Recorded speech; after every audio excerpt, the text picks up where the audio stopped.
A lot of fans think of actress Sienna Miller as a fashion icon, but all of that is changing, and for good reason.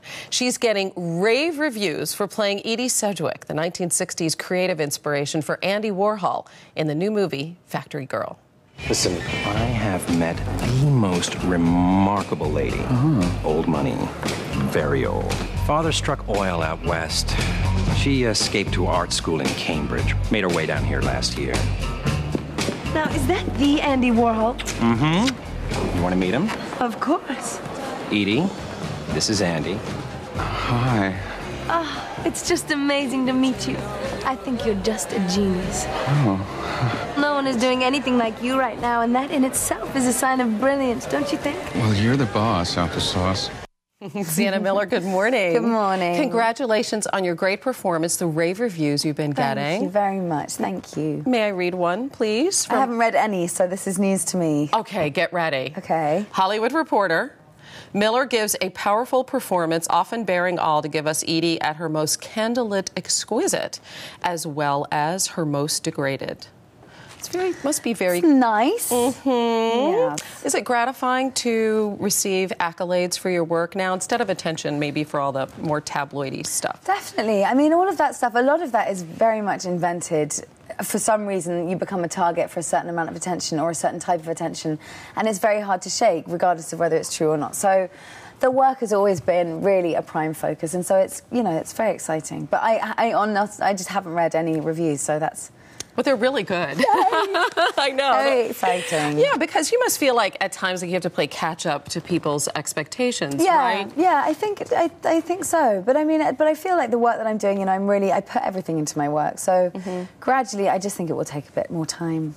You know. Let's set the stage for the movie, which took place in the 1960s, and you play Edie Sedgwick, who was dubbed the it girl by some, a poor little rich girl. She meets Andy Warhol, who was the toast of the art world for his pop art, and he had surrounded himself with all these very eclectic sort of people at a place which he called the Factory. What drew Edie into his world?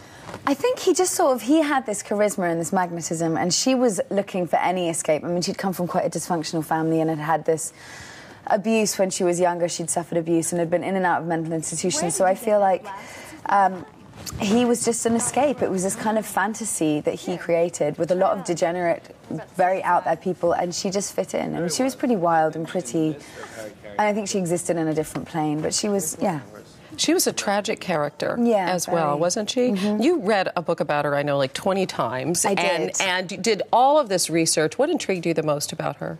I think that she's really undefinable. I know that sounds quite like an odd thing to say, but it's very hard to figure out what she was, because she was really multifaceted, very layered, and she, you know, in one sense was this kind of iconic, outgoing performance artist, and in another was this tragic, vulnerable, frail little girl. And so she just is, I think it's a combination of both of those things that made this impact. And it's amazing that it really was such a small period of time in the public eye that she's still affecting our generation. I mean, Barney's had windows dedicated to her, and she's still had this effect. So there's something intangible and amazing about her. You were so invested in this character. I mean, the way she danced and the way she smoked cigarettes. Was it hard to let go of that at the end? Well, it's funny because it was like I researched it for about a year, and so you have all this information, read everything, watched everything, and you study everyone's movements, you know, and suddenly they say it's a wrap, and you're like, what do I... All right, but, you know, and so it was, you know, took a while to get my dancing back, and her dancing was much better than mine anyway, so I steal a little bit of that, and you know, no, it wasn't. It takes, you know, a process of unwinding, I think, with any film. But, yeah, it was a little tricky.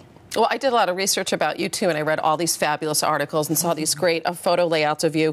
And it's so funny because there were two articles that were on the same date, right? And one of them, you said that you have no desire to find a new man and you wanted to just redecorate your house.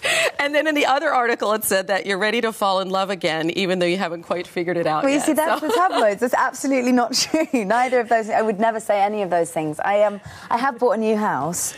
So that's kind of a focus, is probably what I would have said, and they would have manipulated it to make it sound like I was talking about men, which they do. No, wouldn't Funny how that happens. It's just amazing. It's amazing. It's very creative of them. Wow. Well, you have 5 new movies coming out, so I'm sure you'll be back to talk a lot more about acting. Yeah, I'm moving. I'm setting up my bed over there somewhere. Good. You can stay here. I will. Camp out with us. We love you. Come back soon, Thank you very much for having me. Thank you. Take care. Thanks. Sienna Miller, thanks.